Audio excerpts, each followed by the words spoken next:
Balik impeachment trial na naman tayo, muling humarap sa impeachment court ang mga testigong inaasahan ng prosekusyon na magbibigay linaw sa paggamit ng mahigit 600 milyong pisong confidential funds ni Vice President Sara Duterte. Narito ang report ni Gasi Sarip live mula sa Senado.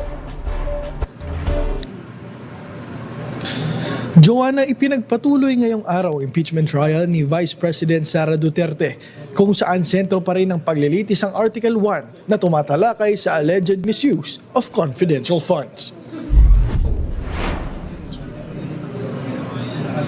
Sa tatlong testigong nakabinbin, humarap na si Commission on Audit o COA Supervising Auditor Sailene May del Campo. Susunod naman sina dating Office of the Vice President Special Disbursing Officer Gina Acosta at dating Department of Education Special Disbursing Officer Edward Fajarda. Sa testimonya ni Del Campo, sinabi niyang hindi maaaring gamitin ang confidential funds para i-reimburse ang mga aktibidad na isinagawa bago pa man ma-issue ang cash advance. Alinsunod sa Joint Circular 2015-01. Ibinunyag din ni Del Campo na hindi umano compliant sa naturang Joint Circular ang listahan ng 105 activities ng OVP.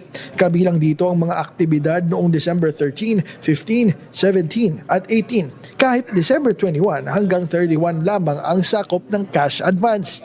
Giniit naman ng depensa na hindi pa agad nangangahulugang authentic at admissible ang mga dokumentong iniharap ng prosecution. Ayon sa abogado ni Duterte, nasa impeachment court ang magiging desisyon sa pagtanggap at pagsusuri sa mga exhibit. Samantala, nagkaroon din ng tensyon bago magsimula ang testimonya ng questionin ng prosecution ang umano'y hindi pagtugon ng defense team sa kanilang imbitasyon na magkumpara ng mga dokumento. Sa kabila nito, pinayagan ni Presiding Officer Francis Escudero si Del Campo na tumistigo batay sa kanyang ginawang tabulation. Si Del Campo umano ay halos 12 taon na sa COA na nakapagsagawa ng mahigit 20 post-audit sa national government agencies at higit 50 naman sa local government units. Balik sa iyo, Joanna. Gasi, sa kabila ng masamang panahon, kumpleto ba ang mga senator judges ngayon sa Day 14 ng impeachment trial?